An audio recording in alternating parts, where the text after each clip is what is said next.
Man, I just want to open my Christmas presents. Well, I'm waiting on you to finish those snake costumes. I'm almost done. You know what? They're good enough. I'm done. All right, let's go. All right, we're landing. Come on. Man, I can't believe we're almost done, Rick. I can practically taste the eggnog. Hey, you know what? I feel like we're forgetting something. Oh, yeah. Thanks for reminding me. Morty, next time stay in the car. Man, I can't believe we're back. We're gonna be back, I mean. That's right. We're gonna be back.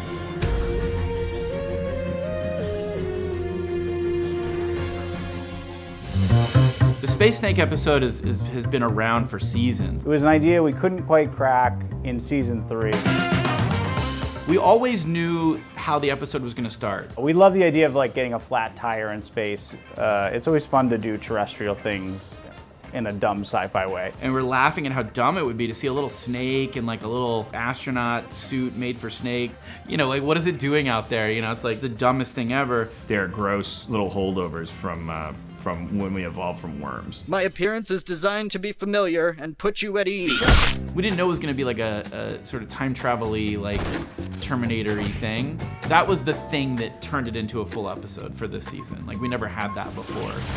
What the hell? If we're gonna make a whole snake society and go down this dumb loophole and do all this dumb stuff, the biggest dumb leap we could do is time travel. Damn it, Slippy, come on. Ow, just please. Snakes, they suck.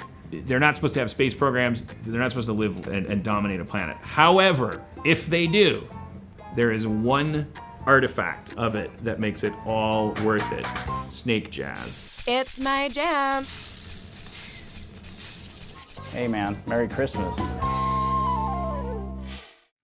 Welcome back, everyone. It's Charlie. I know everybody's got big questions about what's going on with the next episodes of Rick and Morty. When is season 4 coming back? Like they say, 2020 sometime. There've been a couple interviews with the cast and crew recently that give us a much better window for when the episodes will actually be done. And I'm talking about episodes 6 through 10, so we'll break it down. If you're new to the channel, be sure to subscribe to get all the Easter egg videos. I will be doing Rick and Morty videos while we wait for the rest of the season 4 episodes to get here, so no worries. And I will keep doing that Rick and Morty merch giveaway. All you have to do to enter is be a subscriber and leave your best Evil Morty theory on the video. I'll name a new winner at the end of this. So addressing that season 4 episode 5 post-credit scene, that's mostly them just trying to explain the infinite time loop that present Rick and present Morty wind up creating for themselves to help themselves in the past with the snake time travel problem. You have the current version of Rick and Morty, whose perspective we've been following through the episode the whole time. Like even when future Rick and future Morty come back to help them, you stay with the present version of Rick and Morty. Those two have now got to the point in their own future through the course of the episode when it's time to make the snake costumes and snake math lessons to give to themselves in the past. A lot of you had questions about the paradox that the writers created in this moment here because they don't explain everything, but they give you some clues.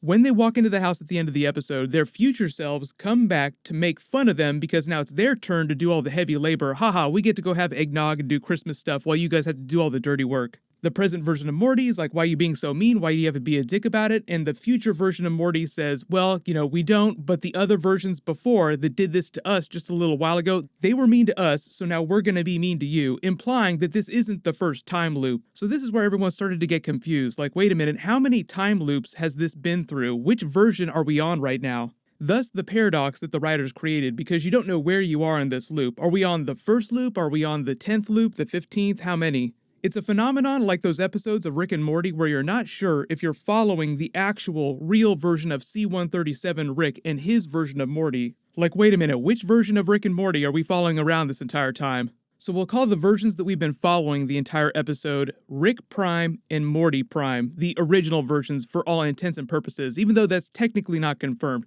So in the post-credit scene where Prime Rick punches Morty Prime in the face to sort of complete their time loop because he kind of reminded himself early in the episode, I'm reminding myself to commit to your stupidity even more. They then walk into the building and hand these items to their younger selves to help them out. Then they go back home, collect the books and the snake carcasses and hand them to their past selves again.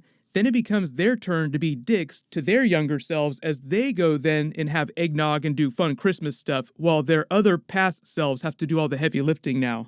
So let me know in the comments, the first time we see this scene, how many loops do you think that they've been through when they get to this moment? It's a perfect example of the paradox because you're like, wait a minute, when did the loop start? Who's the first version that did this? And the very reason why a long time ago Dan Harmon said he never really intended on messing with time travel on Rick and Morty. That was the whole reason for them putting that box of time travel stuff in the garage in the pilot episode, just as a funny way of saying, we're going to put this on a shelf and never go there. We're going to pack it up and put it away. Because a lot of times it winds up not totally making sense, and unless you can find a funny way of pulling it off, it can totally hurt the story.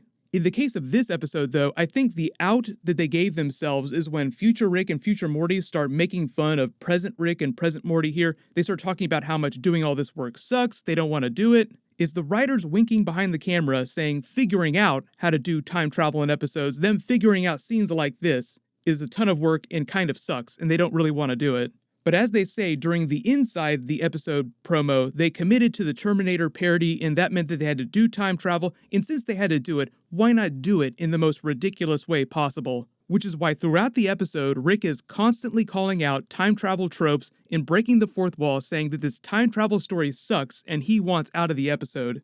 But addressing the rest of the Season 4 episodes, when they're going to release Season 4 episodes 6 through 10, there was a recent interview with Spencer Grammer, who plays Summer on the show a few weeks ago, where she said she had just recorded her voiceover dialogue for the Season 4 finale. That's Season 4 Episode 10 because they confirmed a long time ago that Season 4 has 10 full episodes. They just broke it into 2 halves because it sounds like they're so behind on animation. And if you're not familiar with how long it actually takes to make a Rick and Morty episode, it can take them up to a year between the time they record the actor's voiceover dialogue for an episode and when the animation and touch-ups are done and the episode can actually be aired. So if she just recorded Season 4 Episode 10 back in October, that means that they might not be ready to start releasing Season 4 Episodes 6 through 10 until next summer at the latest. But I think that's a worst case scenario, but that gives us a little better window for when they're actually going to release episodes. Before I saw this interview, I'd assumed that they were just going to take the break during the holidays and then come back in January,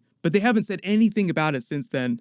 If you wonder why it takes so long to animate episodes of Rick and Morty, why it takes a full year to finish all that stuff, there's a podcast Adult Swim has been doing with the episodes this year as a companion to the episodes with the animators, the people behind the scenes. One of the animators explained that the actual animation of Rick and Morty is so complex compared to shows like Family Guy or even The Simpsons or South Park that it takes way longer to animate the episodes than those other typical animated network shows.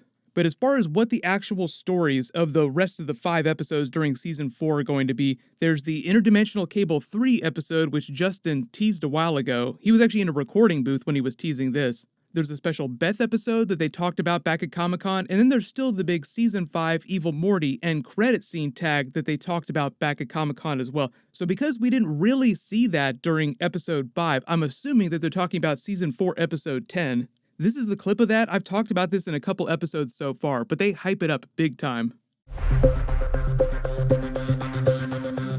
I'm still like obsessed with this like tag. Like, Oh, I me can't. too, I me literally too. cannot stop thinking about this tag. We that you guys don't know about, but like I we have a can't- tag in Season it's- 4 that's gonna I tease some shit up in just Season 5, and I I wanted to record it, and it's like not. I'm like it's. I can't say it, It's so but I don't good. get to record it. But like it's maybe my most favorite speech. One of them. I like it it's too. so good. It's so good because then the response. It's so good. The finale of Season 4 is really good. Yeah. We get canonical. Yeah, we get she has some serialized. great character stuff. So based on what Justin says, it sounds like there's some heavy canonical story episodes coming up in the back half of Season 4, as opposed to the more one-off adventure stories that we saw in the first half. What'll happen is I'll do more Rick and Morty bonus videos in the next couple of weeks through the holidays. Leave all your requests in the comments below. Congratulations, Ross Coe. You're the giveaway winner from my last big Rick and Morty video. Please email me on the About page of my channel so I can get your details. I'm allowed to post my non-spoilery Star Wars Rise of Skywalker review at midnight tonight as I'm posting this video. So as long as you have alerts enabled for that, you should see the video when I post it. But it'll be really, really late tonight. Everyone, click here for my full Rick and Morty Season 4 Episode 5 video, and click here for my brand new Mandalorian Episode 6 video. Thank you so much for watching. Happy holidays, everyone. I'll see you guys tonight.